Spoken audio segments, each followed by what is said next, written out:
Hold up. Why do they doubt the kid? I'm about to prove them all wrong again. I got a low tolerance, cause they don't even know what the problem is. It's me. You waiting on the boy to fail, then hold your breath and face your death. Cause you play a roulette with each step I progress, no less. Go ahead and place your bet. Welcome back, y'all. This is the Double M Sports Podcast. I'm your host, Jesus Dinero, here with my co-host, Puma El Gato. What do we got going on tonight, my man? We are going over the hellacious victories that we saw in UFC 320. Let's talk about it. So, 2 we were completely right about. 1 we were wrong, but oh man, we were so glad we were wrong. We even discussed it in the video beforehand that we wanted to be wrong. So let's go over them. So Jiri Prochazka had a great fight against Khalil Rountree. Khalil Rountree put up a great effort, but Jiri Prochazka was able to put him away. And listen, this is what we predicted.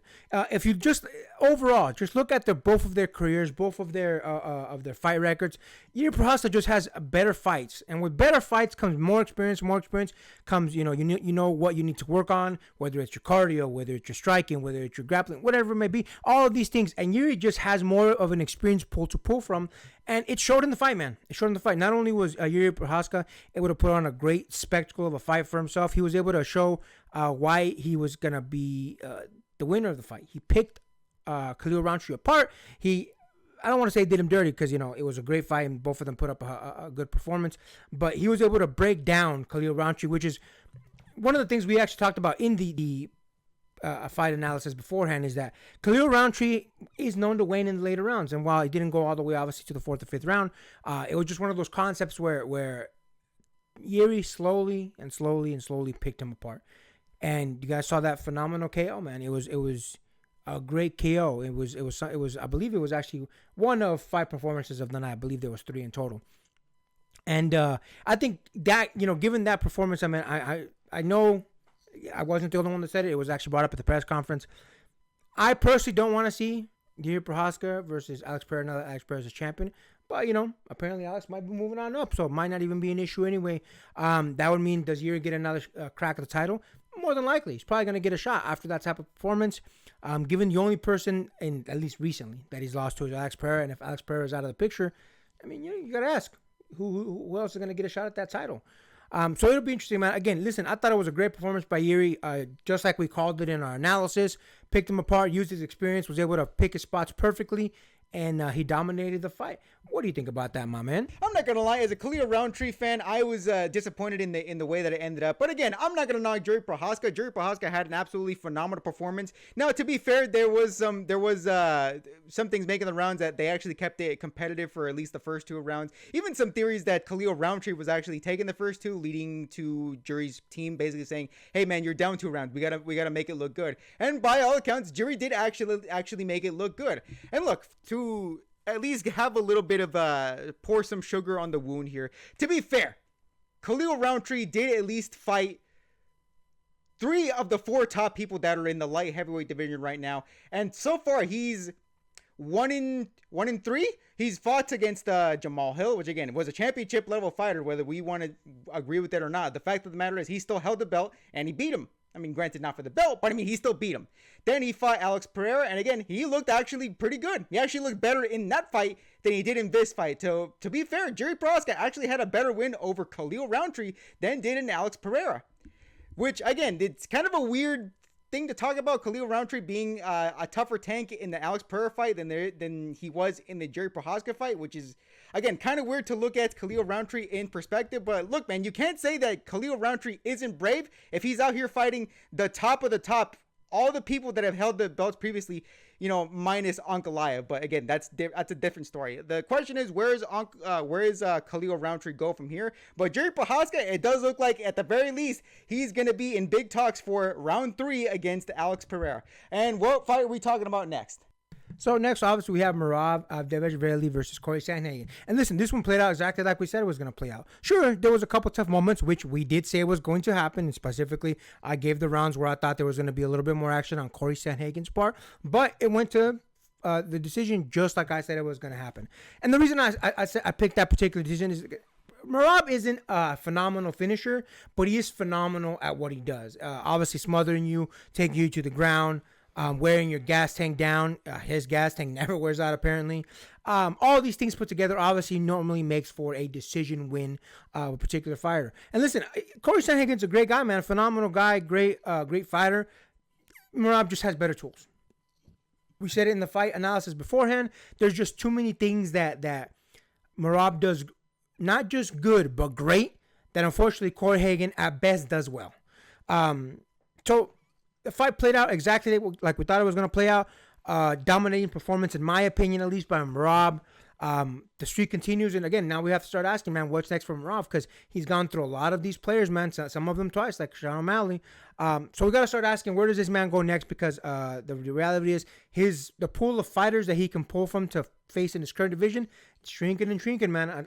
And some of those fighters, I know that he's not going to want to fight just because of relationships and all that kind of stuff. But listen, man, it'll be interesting to see what happened. Obviously, he always has his buddy Aljamain Sterling in his corner.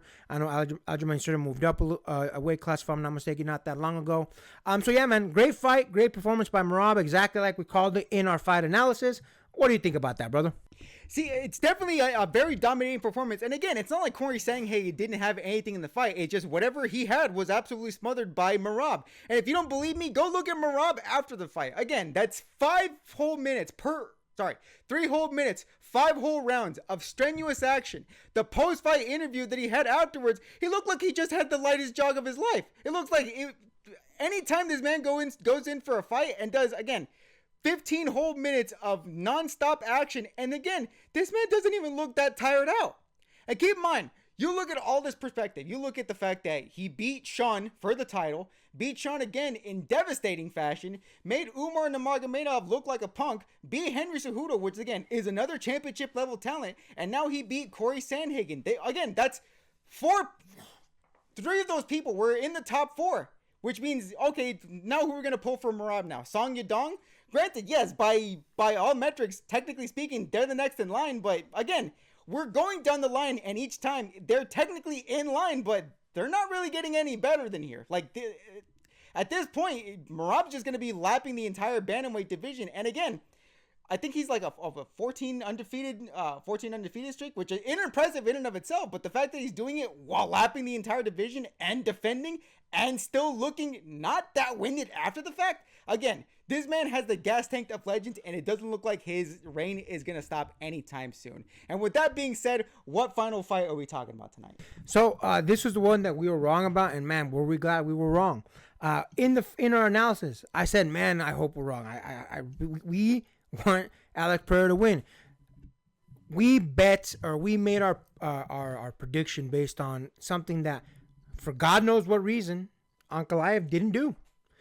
Listen, I'm not going to sit here and tell you that Ankalaev is some insane top-tier level wrestler. He's never been that. But he does have a wrestling background. And the fact that this man didn't use it whatsoever, he tried to go toe-to-toe with Alex Pereira. And listen, I think Ankalaev got a little too big for his own shoes, because even if you really believe, I told this to my brother, even if you really believe that you're a better striker than Alex Pereira, which is already kind of laughable, but if you really truly believe that, you know damn well that Alex Pereira could finish you with one hook, one overhand, as in this fight, one punch, and you're still going to take the shot, even though if Ankalaev was to have beaten Alex Pereira, no one would be asking for a third fight.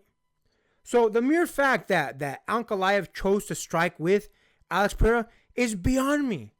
You give up maybe it's a small advantage, but you give up the small advantage that you have just to try and show that you're that guy, and you weren't. It proved 1 minute, 20 seconds into the first round, the fight was over. CHAMA. Listen, man, it's frustrating to me when I see people that have a clear advantage over another fighter give up that advantage to try and show that they're that guy. And I think Ankalaev really believed he was that guy. And listen, you guys, I'm sure a lot of you guys saw the press conference, man. Ankalaev said no more CHAMA. Alex Pereira proved why CHAMA is still a thing. You guys heard him. He's a superstar, whether some people want to admit it or not. I think it's one of those concepts where if you're gonna try and beat a man at his own game, bro, you better come out with fire. And it was Alex Pereira that came out with fire. He was the one pushing the pace. I actually just watched a video of Israel Adesanya, man, coming out saying the exact same thing. Oh, he's pushing the pressure. He's coming out. He wants to fight. All true. All those things happen. And mad respect to Izzy for being a big man like that. He was actually happy for Alex Pereira, like excited for him. But he won the fight. Listen, man, you can't try and make this a thing, dude. Ankalaev, why would you try and spar? Why would you try and go toe to toe with a man who kickboxing champion in 2 different divisions, decorated on the feet fighter, and yet he did it. And then the second he got caught and he panicked, what did he try to do? Try to shoot for the legs. And to Alex Pereira's credit, man, he blocked it perfectly. He defended it phenomenally. Put all his weight into his chest and pushed that man over, and then just rained elbows on him, rained fists on him. I'll be honest with you, man. I was happy to see Ankalaev get humbled, only because you could tell he was getting a little big for himself. You beat him in the first match, fair enough, and again, you beat him with striking, fair enough, but just barely, brother, just barely. So for you to try and do that again, foolish. I think we said it in the aftermath of the first fight. I thought part of the reason that Alex Pereira lost is because he was thinking what a lot of us were thinking, this guy's going to try and wrestle me, and he was kind of hesitant. He was waiting for that basically the entire fight, which, don't get me wrong, he defended the takedowns well in the first fight. So I think now that he didn't have that pressure on in the second fight, I think that was a big reason why Alex Pereira just pushed it in the first round, and he was able to get that phenomenal decision win, or I guess TKO win, over Ankalaev. Again, there's talk about Alex Pereira moving on up to heavyweight, so we'll see what happens there. But good one overall. Hey man, listen, I'm glad we were wrong.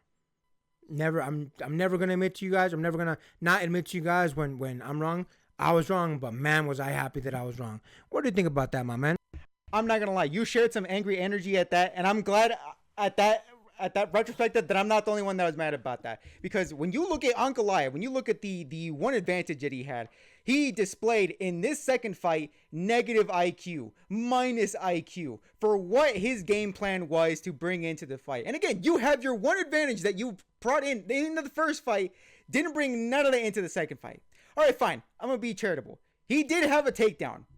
Once. He had one takedown in that entire first round, and it was a panic wrestle to try and get Alex Pereira to stop raining bombs on him. And if anything, it actually just made it worse, because now he got him on the ground. Alex Pereira was just raining bomb after bomb after bomb until Herb Dean basically said, all right, dude, that's enough. He's not answering. He wasn't answering for 15 seconds of unanswered blows. At some point, Herb Dean's like, all right, this is way too much. And again, we talk about, or at least you talked about the humbleness of the fighters, the fact that some of them get way too big to their bridges, and they don't bring any of that fire into the ring. Sean Strickland. Anyways, Ankalaev basically brought that the entire pre-fight pressers, saying no more CHAMA, no more CHAMA. We're done with CHAMA. CHAMA is dead and over with. It's Ankalaev time. Then come the fight, we find out Ankalaev time's up. Time's up. You are now going to be at the back of the line. And look, to be fair, if we were going to be charitable, if we were going to be fair to Ankalaev, a trilogy should have happened. A trilogy should have happened if the second fight was competitive. But the fact of the matter is, it wasn't. It was competitive in the first fight, but this was a shutout performance. Now nobody's asking for a trilogy fight. Even Ank's coach was asking Glover Teixeira, hey, is the third round still good? And Glover Teixeira told him, nah, dude, this was a shutout. And look, there's two things that we can take from this. Always stick to your game plan. Being the champ, you need to defend it in any way possible. Don't just look good. The fact of the matter is, you need to be champ, and you need to stay champ. Do whatever it is you need to keep that belt hanging off your waist. And Ankalaev did not do that. The second thing we need to talk about is never stick your neck out for a company more than what your health is worth. Alex Pereira said of the first fight that he was taking on 4 of the events for UFC, saving the UFC from basically having nothing cards for 4 events. And he said coming into the Ankalaev fight for the first round, he said that he was at 40%. He was at 40% battery coming into that fight, and that's the reason why I lost. And guess what? 6 months rest, 6 months training. He came in fresh-faced. He came in ready. And guess what? It was a shutout performance, which now I'm willing to believe there's some credits to that argument. And there's credits to say, all right, Alex Pereira actually is who he says he is. He's keeping true to his word. The first time around, if he was at 40% and it was competitive, and the second time he's like, all right, I'm 100%, and this second fight looked worse than the first fight, I'm willing to take him at his word. I think that's a fair thing to say, which I think on top of all this, don't stick your neck out for your company more than what it's worth. If he's saying, I did all this for UFC and Dana White gave me nothing back, I think it's time for Alex Pereira to start making some moves. And to be fair, this heavyweight looks to be a concession for that. Well, what do you think about all of this? Yeah, man. I mean, I couldn't agree more. I think overall, the fact that Alex Pereira said, hey, look, man, I was about 40%. My first fight, if I'm even at 50%, I'll beat him. This man, hard to argue with that when you beat him. Hard to argue with that. Again, overall, I think there was a number of things that played well. I think, again, there was a lot of pressure lifted off of Alex Pereira's shoulders. I think on top of that, Ankalaev now felt the pressure because now he's the defending champion. And all the things that Alex Pereira had gone through in his previous year of fights, obviously did have a little bit of a draining effect on him. Listen, again, with that being said, though, Ankalaev did get full of himself. Ankalaev was talking a little bit too much, like he had been defending that bad boy for years and years and years. He was talking like a John Jones. So unfortunately, he got humbled. He's accepted that he's got humbled. He put out a tweet basically saying if Allah chose to give him this difficulty, he's going to accept it and, blah, blah, blah. Go look at the tweet yourselves. But listen, I'm glad we were wrong about this one. Happy that Alex Pereira is champion again. Again, he's a channel favorite of ours. Like a lot of these other dudes that we're willing to talk about, the Merabs, the Charles Oliveira's, the Jiri Prohaskas and such, all these type of dudes. So it was a great night of fights. We loved it. We loved to see the people that won. We were happy that we got our analysis correct, and we were happy that we got the one that we got wrong. We're happy about that as well. But listen, we'll see how everything goes, guys. We got a lot of more great fights coming up. We'll make sure to keep you guys updated.